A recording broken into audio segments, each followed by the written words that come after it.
Thank you very, very much to Adriano, also to Tanya, Lorraine, and Amal. I've now got the great pleasure to introduce our next speaker, Mona Hatoum. Mona Hatoum was born into a Palestinian family in Beirut, Lebanon, and now lives and works in London and Berlin. She has participated in many, many important group exhibitions, from the Turner Prize to the Venice Biennale to the Biennale of Sydney, and her work has been featured in solo shows in Paris, in Chicago, New York, and many other cities. Hatoum started her legendary performance art in the 80s, and it focused with great intensity on the body. Since the beginning of the 90s, however, her work moved increasingly towards large-scale installation that aimed to engage the viewer in conflicting emotions of desire and revulsion, fear and fascination. In her singular sculptures, Mona has transformed familiar, everyday domestic objects such as chairs, cots and kitchen utensils into things foreign, threatening and dangerous. And it's actually these kitchen utensils which marked our very first collaboration. When I met Mona first in the 90s was at the moment when we did a project called Do It. And it was a project when Christian Boltanski, Bertrand Lavie and I had invited many artists from all over the world to do recipes and instruction, which then would be interpreted all over the world by different institutions. And Mona had proposed this marvelous piece that you take all the objects in the kitchen which are metallic, and if you really want to die, put electricity through. Now, that was a problem when the tour went to Iceland, and I was always thinking about Theodore Géricault and this idea of the raft of Medusa, and actually an artwork could trigger a states crisis, and I was thinking today that probably would be difficult. However, it did happen in Iceland with this piece, because what happened is that the piece got translated into Icelandic, and in Iceland there is not such a thing in Icelandic language as irony or a double meaning, so it became just a very plain instruction to suicide. Unfortunately, the daily newspaper, and that in a country with highest suicide rates in the world, has actually published it as an entire page, and it really led to a crisis. The president rang their museum director, Gunnar Kvaran, with whom we now very often collaborate, as he's now the Astroferne Museum in Oslo. He had to go to the 8 o'clock news on television and apologize to the nation. A very, very warm welcome to Mona Hatoum.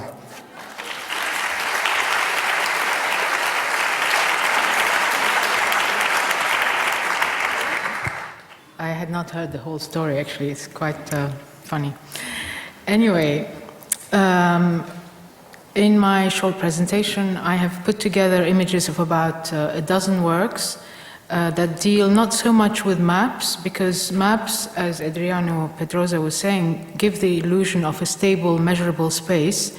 These works are more about mappings of a precarious space with unstable boundaries and a shaky geography. Okay, I'm going to start actually with a very early work from the 80s, when I worked mostly in the area of performance and video. This work was called Live Work for the Black Room, and was actually performed in Reading University in a room they called the Black Room. And in fact, when I saw that room, I was inspired to do this performance. This is in 1981, and the room was actually a space where all the surfaces were painted in black. The performance began in complete darkness, and for the first few minutes the viewers could hear some shuffling, they could hear some movement, something happening in the dark, but could not see anything. Throughout the performance, I repeated the action of falling on the floor and drawing the outline of my own body in white chalk around me. Each time I fell, I lit up a small candle and placed it inside the body outline.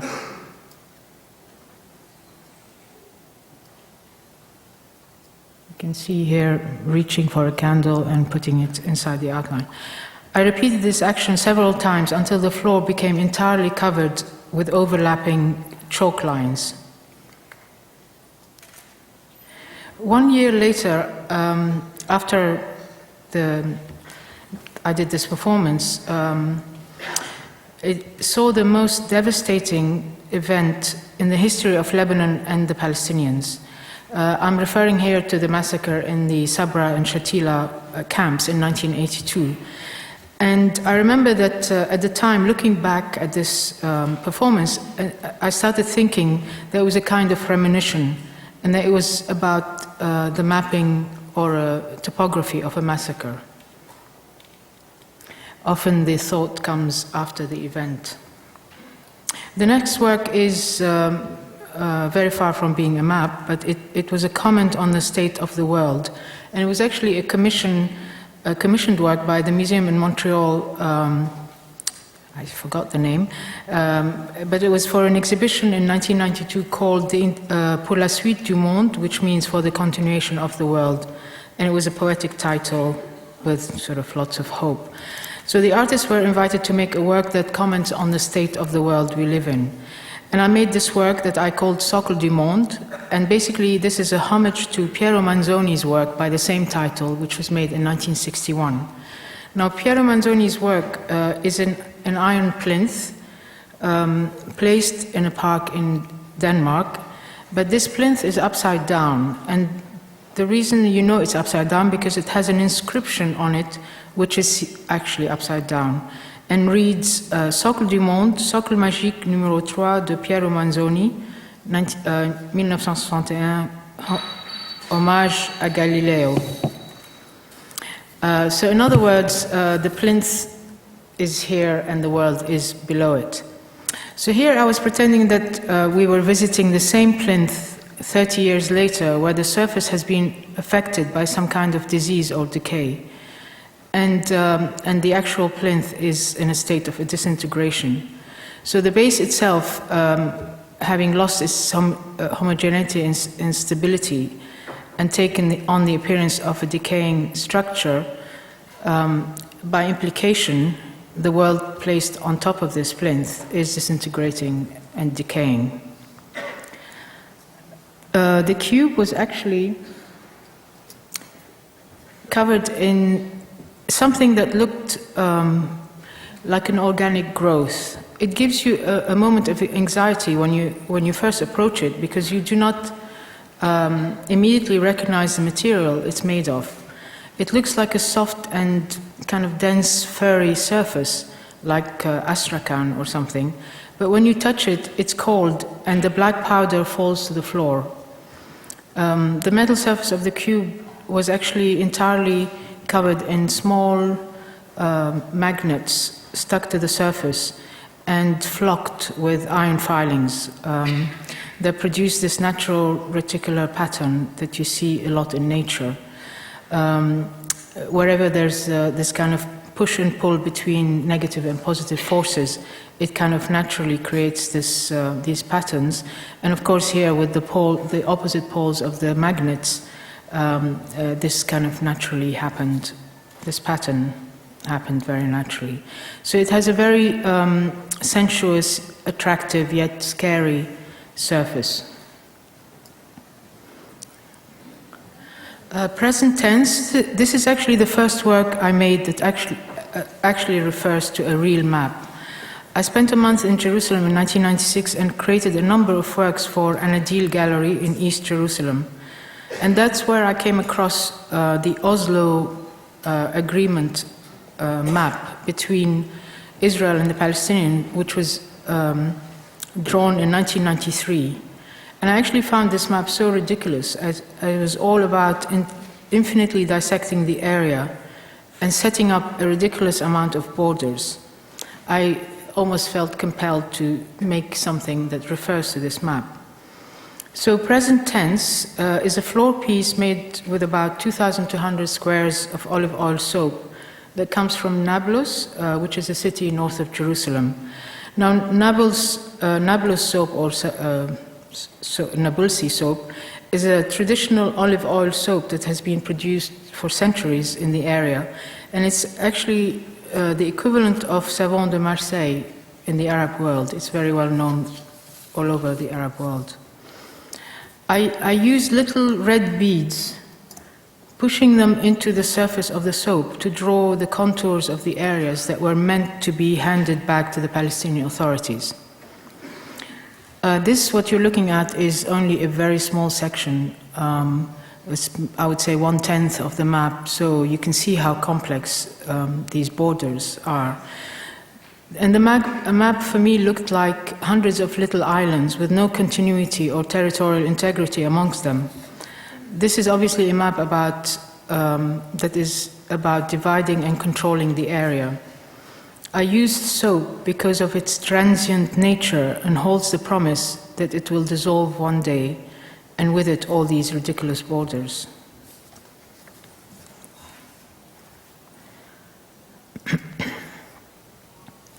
A couple of years later, I made this work called simply Map. This work developed actually out of a series of floor works from the mid-90s, which were based on the rug or carpet as a form. Of course, they made reference to floor works by minimal artists as well. In these works, I was trying to destabilize the surface of the ground you are walking on. With Map, this work, I expanded this idea of a shaky ground to include the entire Earth. It's made of large areas of transparent glass marbles spread across the floor in the shape of the map of the world. Here there are no political, as you can see, the whole map is kind of leveled to one very equal level, and there are no political borders whatsoever, only the continents. Yet they exist in a very precarious state as the marbles roll around and get easily knocked out of place whenever people walk across the space. The surface of this map is physically unstable and also threatening to those who approach it, as it makes the floor surface treacherous for the viewer. You can easily slip and fall. So there's this double aspect of fragility and danger. This is a close-up of the marbles. Continental drift, which is, again, came 2 years later. This is a different projection of the map, as would be seen from the North Pole. The land masses here are cut out of glass, and they are surrounded by a sea of black iron filings, which are activated by a magnetic arm that rotates underneath, creating a ripple or wave in the dark expanse of filings. You can just see this line that comes down, a darker line, and that's the arm that's actually rotating. It looked both mesmerizing, and at the same time there was a suggestion of a kind of malevolent hidden force lurking underneath the surface. This is a close-up that shows the arm that rotates. Again, a couple of years later, I seem to sort of revisit these themes every 2 years, more or less. I made a series of drawings that I called roots. I often find myself, like a lot of people, on long plane rides, trying to do something to pass the time.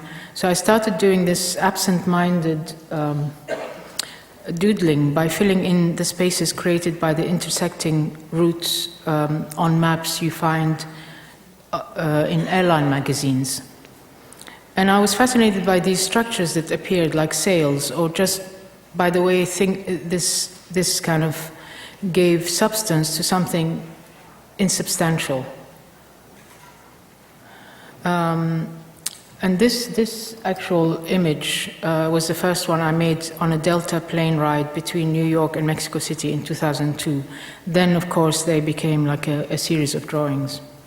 And I like the fact, I call them routes, as in flight routes, but it implies also the word roots, as in like roots of plants, or roots for people who are rootless because they're always traveling. Projection from 2006 actually was a work made entirely with paper pulp. The thick surrounding areas are made of cotton, and the thin transparent areas in the middle are made out of abaca, which is an African fiber, an African plant. And they are actually sandwiched together to create this positive-negative reversal, where the continents appear as submerged recesses, as if they have been eroded or are sinking into the sea. Here I used a different projection of the map. It's called Peter's projection, which was created in the mid-70s and is supposed to be a more egalitarian map projection because it shows all areas of the world in true proportion to each other. And it actually corrects the distortions of the traditional maps, the mercantile maps, that normally give prominence to the northern hemisphere. But I also liked this map visually because it looked like it was sort of physically slipping off the page, which is one reason why I used it. And the title projection was also meant to imply projecting or looking into the future, maybe a vision of a sinking world. Now, in the next few years, I took up the same idea of reversal of the map and applied it to a series of works using traditional Oriental carpets. In this case, it's a Bukhara, a symbol of privilege and home comforts. The carpet looks as if it is in a state of disintegration, as large patches of the pile appear to have been moth-eaten or somehow worn out. When you look again, you can see that the patches come together to form a recessed world map.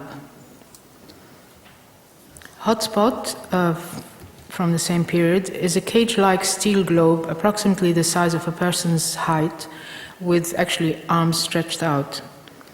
It tilts at the same angle as the Earth. The world here is delineated in delicate red neon that looks fragile, but it actually buzzes with a very dangerous energy.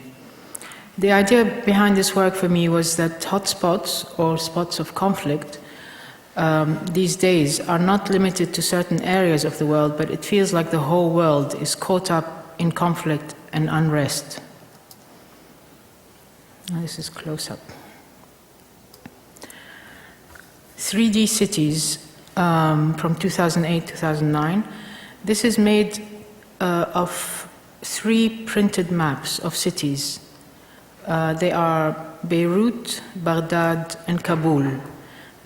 And they lie on tables linked by wooden trestles.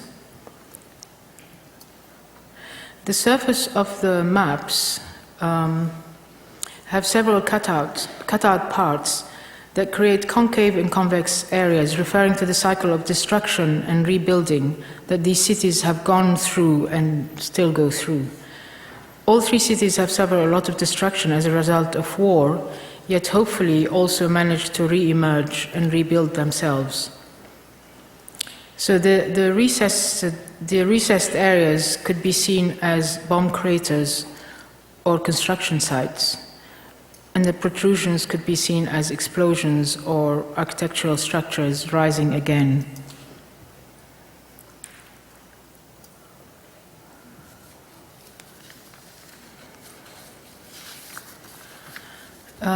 This work is an installation called Interior Landscape, which I made in 2008 during a residency in Amman in Jordan, where I should add that at least 75% of the population in Jordan is Palestinian from origin. So here, the contours of the historical map of Palestine, that is the pre-1948 map, appears on various objects in the installation. On the pillow, you can just see the contour of the map has been embroidered with human hair, as if this is a remnant of a dream. And this is very harshly juxtaposed with the reality of the barbed wire, which, where the wire mesh of the bed has been transformed into something quite unpleasant. So here also the wire hanger looks like it has been pulled into a shape that resembles the same map, the contour of the map. And what looks like a bag hanging beside it is actually a sliced up printed map of the Palestinian territories with the names of the villages in Arabic. And finally, on the bedside table, there's a takeaway cardboard food tray with the grease stains outlined to look like another kind of map, which is very fragmented. And for me, it's a bit reminiscent of how the territories, the Palestinian territories, are right now. Earlier this year, I actually, in the context of a residency at the MACVAL, which is Musée d'Art Contemporain du Val-de-Marne, a museum in Vitry, which is a suburb of Paris, I made this installation, and it's called Suspendu, which means suspended. So here there are 40 swings made of red laminate on black MDF, and on the seat of each swing there's a map of a different capital city carved into the surface. And since this suburb's population is made up mostly of immigrant communities, the choice of the capital cities was worked out to include the countries from which actually only the largest communities in Vitry originate from. The city's layouts in the space do not coincide with their true geographical location, but they are, for me, it's like a reflection of the coexistence of different people and cultures in large metropolises of this world, and how their lives remain suspended between here and elsewhere. It implies movement, dislocation, an unstable geography, cities within cities, cultures within cultures. But it's also very beautiful. I don't actually have much of detail, except this one shows you a little bit one of the cities carved into the seat. But I'm talking about all these things, but also physically it's a very beautiful piece, because every time people walk in, the swings start naturally moving, and when there's no one in the space anymore, they carry on moving for a very long time. So it creates a very kind of strange and eerie sensation, and beautiful too. And two final works that were made during a residency in Beirut earlier this year in June. This one is called Tectonic. This work is over 5 by 5 meters. I'm not sure the exact dimension, but it's just maybe like 5 meters 20 or something. And it's made of glass plates. It's called Tectonic. It's made of glass plates supported on transparent glass balls, about 4 centimeters in diameter. They're very transparent and almost invisible. So the glass plates hover over the floor in a very precarious way. Actually, 2 weeks after the opening of this exhibition, somebody very slightly knocked against one corner, and this created a knock-on effect which destroyed, smashed 6 panels. So it was a very precarious installation. And I have a couple of details which just about show those little balls that are supporting the glass sheets. And finally, Balançoire is also a piece that I made in Beirut, for Beirut. 2 swings with glass plates for seats. The map of Beirut is sandblasted and carved into the surface of the seats. One swing depicts the east side of the city, while the other, the west side of the city, with the implication of an impending disaster if they started swinging towards each other. Thank you very much.